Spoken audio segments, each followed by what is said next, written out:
Hey you guys, welcome back to another video. Today we're going to be doing a black set with marbles and some 3D flowers and also maybe a little French. Yeah, so I'm starting off with my already prepped nails. I applied my tips already. I'm going to do my thumbnail and I'm just picking up 3 very wet beads and I'm swirling them around to create like a marble pattern. Now I'm using black, I'm using milk white, I'm also using some glitter powder that I mixed earlier, and then I'm just swirling them around the tip of my nail. And I would work on this thumb. I want to do like an ombre, so I will marble halfway through my nail bed down to the nail tip, and then I will sort of fade that with some nude powder into the ombre. So if you're new to my channel, welcome. I post videos of nails, hair maybe, and a little bit of everything else here and there. And yeah, I try to post every week, so do subscribe to my channel, turn on that post notification so you know when I upload a video every time. So back to this nail, like I said, I'm just going to work my way through like half of the nail from like my nail bed down to the tip, and then I will pick up another bead of some nude powder and then sort of ombre it into this nail. Okay, so I've got like a very nice pattern already. I usually like marbling is not my strongest suit. I don't do it every time, so any pattern that I create is very fine for me. This is like the only way I know how to marble. I've tried every other method, but it doesn't work for me. This is what works for me, so I stick to it, and I work with very small beads. It takes longer, but it gets the job done. So now I'm just finishing up on this cuticle. I've ombred that nail perfectly to my satisfaction, and now I'm just going to pick up a clear bead. Before I encapsulate this nail, I usually like to brush on some monomer on the nail before I apply my clear powder, and this just helps the powder to go smoothly on the nail, and it also helps to prevent bubbles and all of that stuff. So I'm through with this thumb, and now I'm going to move to my index finger, where I will do like a French. I'll create a smile line first, and then I'll do the rest of the nails and come back to the index finger.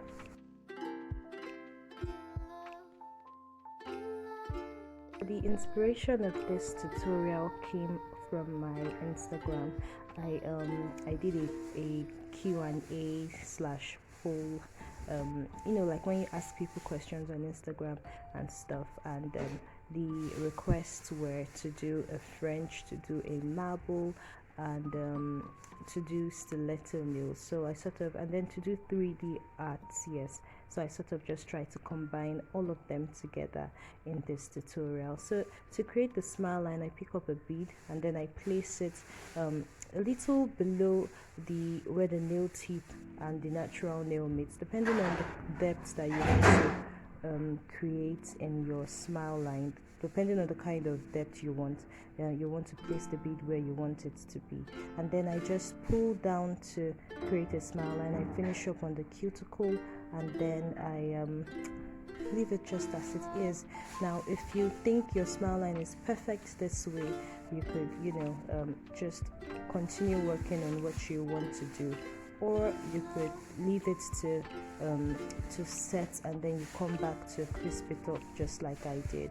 So on my middle finger and on my pinky, I'm going to be doing plain blacks with these two, and I would also I'll do some designs on them later, but I'm working with plain black acrylic powder, and it's usually like pigmented powders are usually very hard to work with, in my own opinion, because they stain and make a mess everywhere. So I try to be careful. I pick up small beads. I try to make sure that my bead my liquid to powder ratio is perfect, so that it's not too runny and then I can't catch it and it makes a mess everywhere.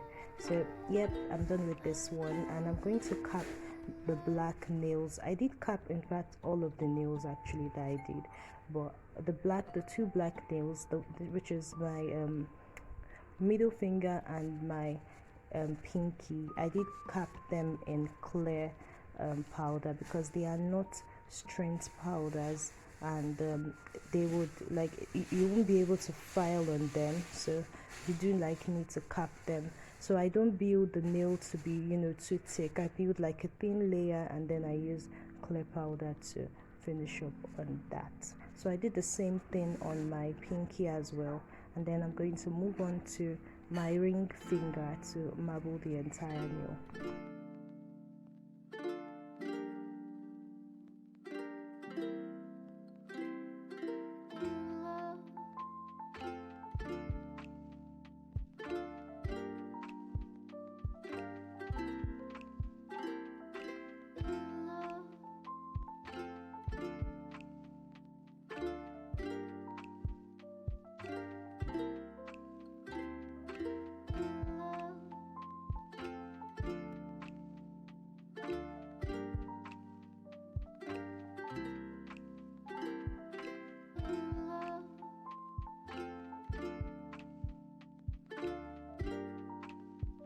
Okay, so this is me just finishing up on crisping this smile line, as you guys can see.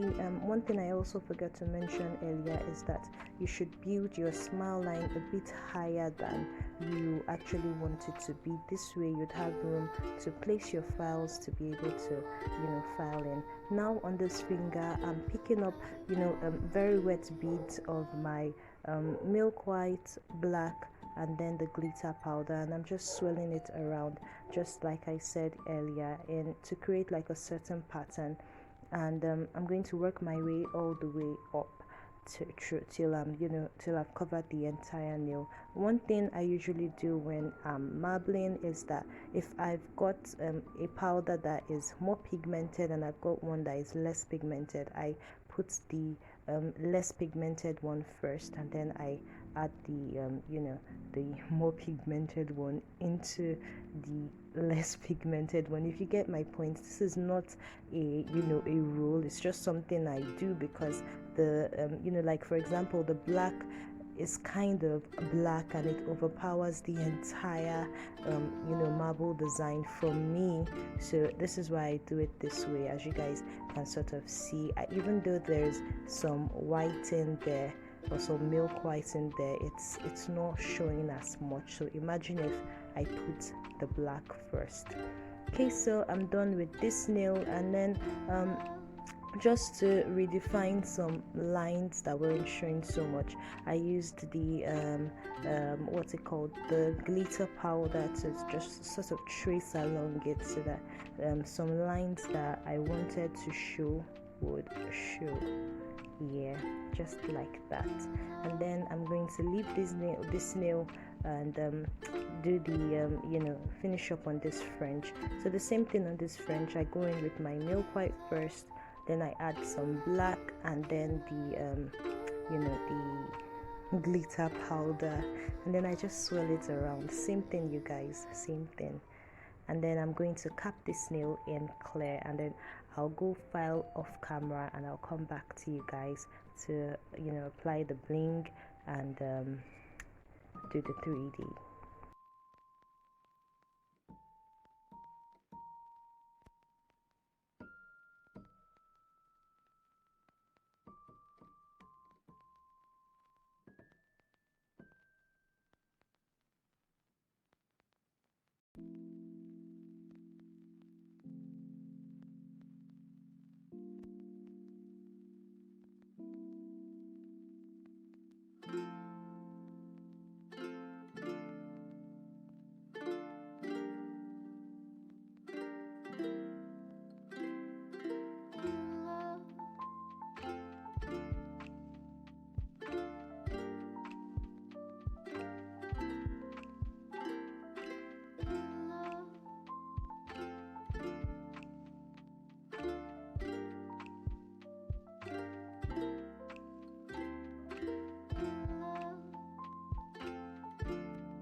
Okay guys, we are back from filing and everything looks so great. Okay, so on my middle finger I already applied some germs, and I used polygel to hold it. And on this hand I'm going to do the exact same thing. I'm just putting some polygel on the side of, or I did apply polygel on the side of my nail, and I'm just covering it up with top coats, and then I'm going to apply some stones. Yeah, just to make it look good. I got these stones off AliExpress. I would leave the link in the description box if you're interested. So at this point I wasn't certain of which nail I wanted to have stones and all, and which is why you'd notice on my index finger and on my thumb I have polygel like smeared so on some parts of the nail, because I wasn't sure of how I wanted to place my stones. I was just going along with it, but I eventually did wipe it off and do something rather simple with it. Now on my pinky I applied polygel first, although I didn't show myself applying polygel first on it. You'd see me apply top coat instead, but I did apply polygel first before applying top coat on the nail, and then before pouring those pixie crystals in there on the nail. Now if you want to do these pixie crystal thingies on your nail and you want them to stay and not fall off, you'd need to use a very strong adhesive rhinestone glue, or you'd need to just use polygel like I did and top coat, and make sure you've got it on all areas so that the stones stay in.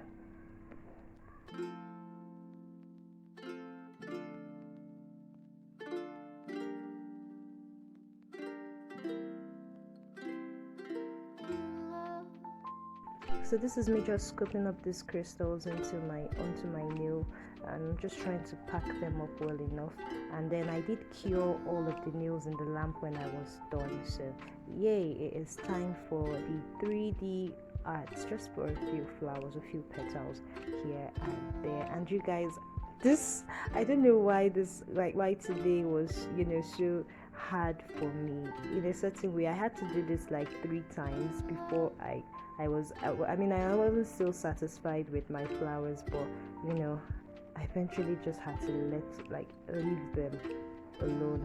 And yeah, so basically if you're having issues with your beads setting too slowly or running over, you want to add a little bit of acetone in your monomer, so that the beads set fast and you can work a lot faster. If you have that issue, if it bothers you, sometimes I do it, sometimes I don't. Today I didn't, because for some reasons, like I said, my 3D flower game was off. So just in case you guys were wondering, this is not a size 2 brush. It's a 3D brush, but it's not a size 2 brush, it's a size 4. So yeah, I think that's like one of my issues as well. But then again, on other days I've done successful flowers with no hassle at all with this same brush. So yeah, you guys, you just want to pick the beads up and then make a dent in the middle, and manipulate the beads all around, or in any way that you can, till you're satisfied with your outcome. Just like that, you guys, just like that. It's easy some days and it's not easy other days for me though.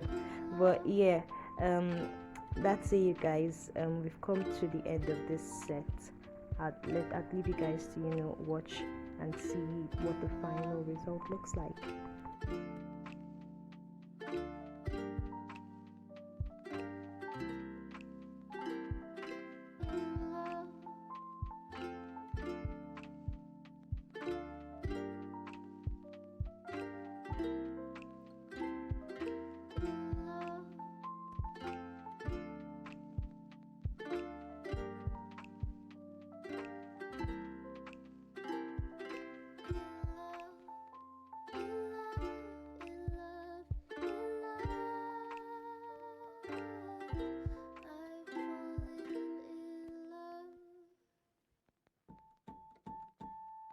Alrighty guys, we're done with this set. This is the final result. Let me know what you think. Leave a comment down below, and subscribe to my channel if you haven't, and I'll see you in my next video. Bye.